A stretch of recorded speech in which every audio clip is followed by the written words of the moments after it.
Money matters में आपका स्वागत है। भाई, पैसा हम सबों के लिए बहुत आवश्यक है और क्यों ना हो, जिंदगी की बुनियादी जरूरतें पैसे से ही तो पूरी हो रही। इसलिए लगातार संजय और मैं आपके सामने जानकारियों को लेकर उपलब्ध होते हैं कि आप अपने पैसे को कैसे कमाई करने पर खुद लगा सकते हैं। खुद मेहनत तो करते ही हैं, लेकिन पैसा मेहनत करे ये ज्यादा आवश्यक है। संजय, तो पैसा तो मेहनत कर ही रहा है, लेकिन एक और बड़ी उपलब्धि हमारे देश के लिए, हम लगता है जब से हमने मनी मैटर शुरू किया है, एक के बाद एक भारत के खास करके अंतरिक्ष के अभियान बरस निकलते ही चले जा रहे हैं। सोलर मिशन अपने आप में बहुत महत्वपूर्ण है भारतीय अंतरिक्ष प्रोग्राम के लिए, और वो इसलिए क्योंकि इसके जरिए व्यवसाय का एक बहुत बड़ा बाजार खुलने जा रहा है। हम आज दुनिया में तमाम विकसित देशों के मुकाबले सबसे सस्ती कीमत पर अंतरिक्ष में सैटेलाइट्स का प्रक्षेपण कर पा रहे हैं, और उसके साथ साथ हम जो मिशंस अकॉम्प्लिश कर पा रहे हैं उसने एक बहुत बड़ी एंजल इन्वेस्टिंग फंड्स को मौका दिया है कि वो हिंदुस्तान में आए, हिंदुस्तान की कंपनियों में पैसा लगाएं, और ये बड़े पैमाने पर जो कि स्पेस रिसर्च एंड डेवलपमेंट से जुड़े हुए तमाम छोटे छोटे फर्म्स हैं जो कि बिलियंस ऑफ डॉलर में कारोबार कर रहे हैं, आज हमारे देश में आगे बढ़ रहे हैं। तो very correct on that, because if you look at it, two of the richest persons in the world, Elon Musk and Jeff Bezos, the amount of money they are spending into space exploration. आपने शायद पिछले हफ्ते अगर पढ़ी news जो China की, anybody below the age of 25 they are getting married, so the government is incentivizing them. बहुत जबरदस्त बात है। जरा देखिए ना, प्रधानमंत्री नरेंद्र मोदी बार बार हमारे देश में और अंतर्राष्ट्रीय मंचों से कहते हैं कि भारत के पास आज ह्यूमन डिविडेंड है, ह्यूमन कैपिटल है, और किस तरीके से आज हमारे पास ये ह्यूमन रिसोर्स है जो कि यंग इंडिया का एक परिचायक है, और दुनिया की आबादी घटती चली जा रही है। सोचिए, अगर आप चाइना में हैं तो शादी करने के लिए आपको सरकार से प्रोत्साहन मिल रहा है, अगर आप जापान में हैं तो बच्चे पैदा करने के लिए आपको प्रोत्साहन मिल रहा है, स्कैंडिनेवियन के 4 कंट्रीज में आपको बच्चे पैदा करने के लिए इंसेंटिव मिल रहा है। काश आपको भी मिल गया तो संजय। खैर, आइए अब जरा हम मनी मैटर्स की बात करते हैं। पैसे तो हमने अभी तक आपके सामने जमीन, सोना, इसकी बातें तो की, लेकिन एक बहुत प्रमुख साधन है जिसके जरिए इन्वेस्टमेंट्स होता है, और वो है फिक्स्ड डिपॉजिट्स। फिक्स्ड डिपॉजिट्स या तो बैंकों में हो सकता है या अन्य जगहों पर हो सकता है। संजय, फिक्स्ड डिपॉजिट के बारे में एक छोटी सी जानकारी, और कहाँ कहाँ कैसे कैसे किया जा सकता है। देखिए, फिक्स्ड डिपॉजिट तो ट्रेडिशनली इंडिया में शुरू से ही जो कि पोस्ट ऑफिस और बैंक्स में मेन होता था। आज की डेट में अगर आप अर्बन एरियाज में देखें तो बैंक्स में ज़्यादा है, पोस्ट ऑफिस में धीरे धीरे थोड़ा कम हो गया है, लेकिन 2 टियर और रूरल में तो अभी भी पोस्ट ऑफिस एफडी का। एफडी में सबको यही पूरा उनको मिलता है यकीन कि कुछ नहीं होगा, हमारा पैसा बिल्कुल सुरक्षित है, और किसी भी एसेट क्लास में प्रॉपर्टी इक्विटी में कुछ ऊपर नीचे हो सके तो उस हिसाब से, इसीलिए शुरू से तो लगभग बैंक डिपॉजिट में इंडिया का हाउस होल्ड करीब 15% बैंक डिपॉजिट में ही है, पूरे हाउस होल्ड की सेविंग। बिल्कुल। और हिंदुस्तान, जबकि मैं आपको बता दूं दुनिया में सबसे ज्यादा सेविंग रेट हिंदुस्तान में है, 30% से ज्यादा, और इसका 15% एफडीज में है। लेकिन क्या एफडीज में निवेश करना अपने आप में एक अच्छी बात है? देखिए, एसेट एलोकेशन के हिसाब से तो ना सब जगह थोड़ा थोड़ा तो डालना ही होता है, एंड प्लस बहुत सारे ऐसे लोग हैं जो रिस्क नहीं बर्दाश्त कर सकते। अगर रिस्क नहीं बर्दाश्त कर सकते तो एफडी से तो बेहतर कुछ है नहीं। ये तो यंगस्टर्स और जिनको नॉलेज है उनके लिए हम बाकी एसेट क्लासेस बोलते हैं, लेकिन ट्रेडिशनली यही चल रहा है। दूसरा, एक गवर्नमेंट ने भी इसमें बहुत चीज़ें प्रोत्साहन के लिए दी है। जैसे पहले बैंक डिपॉजिट की इंश्योरेंस केवल 1 लाख की होती थी, अब अगर बैंक को कुछ हो जाए, क्योंकि वैसे होता नहीं है, 5 लाख तक का आपका डिपॉजिट सरकार से इंश्योर्ड है। लेकिन अगर आपको याद हो 2020 में एक प्राइवेट सेक्टर येस बैंक दिक्कत में आया था, लेकिन गवर्नमेंट मेड श्योर कि not a single depositor was impacted by. दूसरी ओर अगर आप बात करें सीनियर सिटीजन्स की, इस बजट में उनके लिए बहुत बड़ा इसमें बूम था कि गवर्नमेंट की special senior citizen FD scheme है जो कि 5 साल की अवधि की होती है। उसमें 60 साल से ऊपर के लोग निवेश कर सकते हैं, और उसमें गवर्नमेंट ही फिक्स करती है कि कितना रेट ऑफ इंटरेस्ट मिलेगा। तो आज अगर आपका बैंक का लेट्स से एफडी रेट चल रहा है 7, 7.5, तो उसके अंदर अभी भी गवर्नमेंट 8.2% दे रही है, और इस बजट से पहले इसमें जो लिमिट थी 15 लाख पर पर्सन, अब उसको बढ़ा के 30 लाख कर दिया, और इसमें क्वार्टरली इंटरेस्ट भी है। अब एक बात जरा समझाइए, इंटरेस्ट तो 7%, 7.5%, 8% जनरल आम आदमी को मिलता है, और सीनियर सिटीजन को 0.25% से 0.5% एक्स्ट्रा मिल जाता है। तो अगर हम 8% की बात करें तो सीनियर सिटीजन के लिए 8.5% का एफडी का रिटर्न है। लेकिन क्या वास्तविक में यही रिटर्न है, या वास्तविक जेब में कितने पैसे आते हैं संजय? ये तो सबसे बड़ी चीज़ है ना कि जब पोस्ट टैक्स रिटर्न जिसे हम कहते हैं, अब अगर आप 30% वाले ब्रैकेट में इनकम टैक्स के, तो इवन 7% वाली एफडी भी आफ्टर टैक्स तो आपको बात 4.8 या 4.9% देगी। 5% मैक्सिमम, नॉर्मली। तो 5% तो इन्फ्लेशन से भी करीबन 1.5 से 2% नीचे रहा। पर देखिए, असूल एसेट एलोकेशन का ये है ना कि हर निवेश में रिस्क नहीं ले सकते। सो यहाँ पे रिस्क नहीं है, इसलिए एफडी में कुछ ना कुछ परसेंटेज सबका होना चाहिए। सो अगर even if you are 50 year old, तो मे बी आपका 25 से 30% आप एफडी में रख सकते हैं।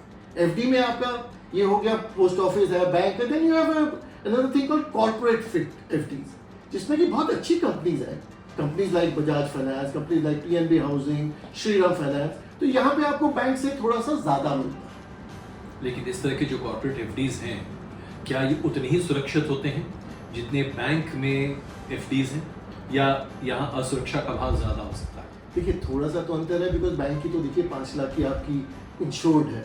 सो अगर आपकी 5-5 लाख की 2-3 बैंक्स में है, तो वो दोनों तीनों इंश्योर्ड है। यहाँ पे इंश्योरेंस नहीं है, but you have to look at the bank. आपको इसकी क्रेडिट रेटिंग होती है कंपनीज की, AAA, AA, जो कि सबसे हाईएस्ट सेफ्टी है। आपके पास कंपनी का ट्रैक रिकॉर्ड है 10, 20, 30 साल का, तो उसके बेसिस पे you can definitely look at.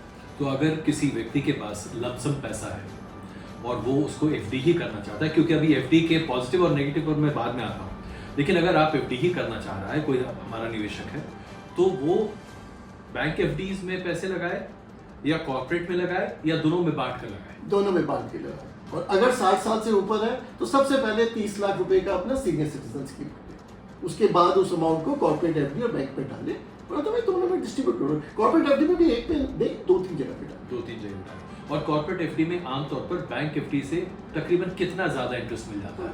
Normally आधे से 1% तक का 1%। क्योंकि जब अमाउंट ज्यादा हो तो इवन दैट मैटर्स। और खास करके अगर आप अपने पीएफ का पैसा निकाल रहे हैं, या आप अपनी सीनियर सिटीजन के तौर पे अपने पैसे जमा कर रहे हैं, तो उसका काफ़ी मायने होता है।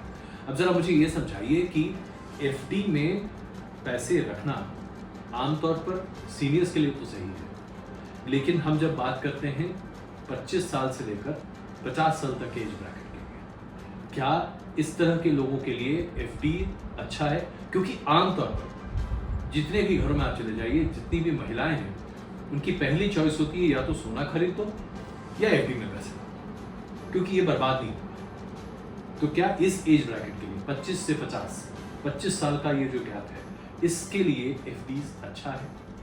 देखिए, 25 साल वाले के लिए शुरुआत में तो हम बोलेंगे कि maybe we can look at PPF, जिसके बारे में हम किसी और एपिसोड में चर्चा करेंगे। थोड़ा बहुत रखना चाहे एफडी में रख ले, अदरवाइज यंगस्टर्स के लिए एक म्यूचुअल फंड का भी प्रोडक्ट होता है, लिक्विड फंड जिसे कहते हैं। तो देखिए, आपको अपना इमरजेंसी फंड 6 महीने का खर्चा should be available to you risk free immediately. So लोगों की आदत है कि सेविंग्स अकाउंट में छोड़ देते हैं। अब सेविंग्स अकाउंट में आप देखें तो नॉर्मली जो अच्छे बैंक्स हैं वो केवल 0.3% दे रहे हैं। यहीं पे लिक्विड फंड एक म्यूचुअल फंड का डेट फंड है, जिसके अंदर आज की डेट में लगभग आपको 6%, 6.5% सालाना मिल रहा है। आप जब मर्जी डालो, जब मर्जी निकाल सकते हो। उसके बाद जैसे जैसे आपकी उम्र बढ़ेगी, आपको थोड़ा बहुत एफडी एक्सपोजर लेना पड़ेगा। जब आपके पास आपके बच्चों की हायर एजुकेशन का टाइम है, या उनकी शादी के लिए आप इकट्ठा कर रहे हैं, सो उस टाइम पे उससे 1-2 साल पहले आपके पास पैसा इकट्ठा होना शुरू होना चाहिए। सो नॉर्मली आप लेट्स से 4 साल के बाद आपको अपने बेटे को हायर एजुकेशन के लिए 20-25 लाख चाहिए, तो आप 3 साल की एफडी कर लीजिए, 3.5 साल की एफडी कर लीजिए। तो बट थोड़ी एफडी तो करनी ही चाहिए। अगर मैं इसको एक कंपैरिजन करूं, एफडी बनाम म्यूचुअल फंड्स, तो संजय मेहता अपना पैसा कहाँ लगाएंगे? देखिए, यही सवाल अगर आप मार्च से पहले मेरे से पूछते तो 100% म्यूचुअल फंड के जो डेट फंड्स हैं, बिकॉज इससे पहले इंडेक्सेशन बेनिफिट होता था, जो कि इस बजट से चला गया। सो आज की डेट में थोड़ा बहुत आपको अपना म्यूचुअल फंड डेट वाले में, बाकी इक्विटी में तो कर रखना ही रखना। Equity is a no brainer. तो यानी कि एफडीज जो है वो बहुत प्रेफर्ड इन्वेस्टमेंट नहीं है, जब तक कि आप बहुत ज़्यादा एश्योरिटी नहीं चाहते। तो इस बात पर ज़रा ध्यान दीजिएगा, एफडी में पैसे लगाने से पहले कृपा करके सोच लीजिए कि क्या ये आपके इन्वेस्टमेंट के नीड्स, रिक्वायरमेंट्स को फुलफिल करता है या नहीं करता है। इसमें एक छोटा सा मैं ऐड करना चाहूँगा कि नॉर्मली जब एफडीज करते हैं रिटायरमेंट के टाइम पे, उस पर जैसे कॉन्सेप्ट जिसको हम कहते हैं लैडरिंग। तो किसी के पास अगर 50 लाख की भी एफडी करनी है तो आज हमको पता है कि अब रेट्स यहाँ से अगले साल से थोड़े कम होने की संभावना है, तो आज की डेट में आप 3 साल की करो, लेकिन सारा नहीं करना चाहिए, बिकॉज कभी आपकी जरूरतें चेंज होती रहती है। सो बेस्ट रहता है लैडरिंग में थोड़ा अमाउंट, लेट से आप 10 लाख करो 1 साल की, 10-15 लाख कर दो 2 साल की, और ज्यादा वाला अमाउंट कर दो आप 3 साल। सो हर साल कोई ना कोई एफडी मैच्योर हो, आपकी कोई जरूरत हो आप उसको इस्तेमाल करो, नहीं जरूरत हो आप फिर से उसको 3 साल के लिए ज्यादा टर्म के लिए एफडी कर दो। बिल्कुल। अब जरा हम दूसरे बात करते हैं, क्योंकि ये तो हम बात कर रहे हैं टियर 1 शहरों की जहाँ पर अवेयरनेस थोड़ी ज़्यादा है, लेकिन आप टियर 2 या टियर 3 जैसे कि आप राज्यों की कैपिटल या छोटे छोटे जो शहर हैं वहाँ चले जाते हैं, तो पोस्ट ऑफिस में भी लोग बहुत पैसा जमा करते हैं। पोस्ट ऑफिस में इंटरेस्ट रेट भी अच्छा मिलता है, सरकार की तरफ से सहूलियत भी है। पोस्ट ऑफिस का एफडी, बैंक का एफडी क्या ज़्यादा अच्छा है? मेरे हिसाब से दोनों में कोई अंतर नहीं है। It is just a convenience factor कि बैंक की ब्रांचेस बहुत पास पास हैं, टाइमिंग सूट करता है आपको, ऑनलाइन बहुत है। पोस्ट ऑफिस का अनफॉर्चुनेटली अभी तक पूरा प्रक्रिया ऑनलाइन इतना अच्छा नहीं है प्लेटफॉर्म। एक बार उनका भी पूरा ऑनलाइन हो जाए तो उससे बहुत बेहतरी हो जाएगी। बट जहाँ तक रही बात रिटर्न और सब की, तो काफ़ी मिलता जुलता है। हाँ, सिर्फ एक जो मेन है कि SBI वगैरह ICICI HDFC सेविंग्स खाते में सिर्फ 3.5% देते हैं, पोस्ट ऑफिस में 4% है।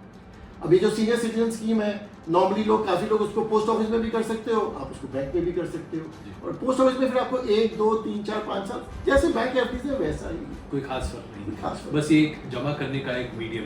बिल्कुल। एक और चीज़ है जो कि पोस्ट ऑफिस में लोग बहुत इस्तेमाल करते हैं, वो है रिकरिंग डिपॉजिट्स।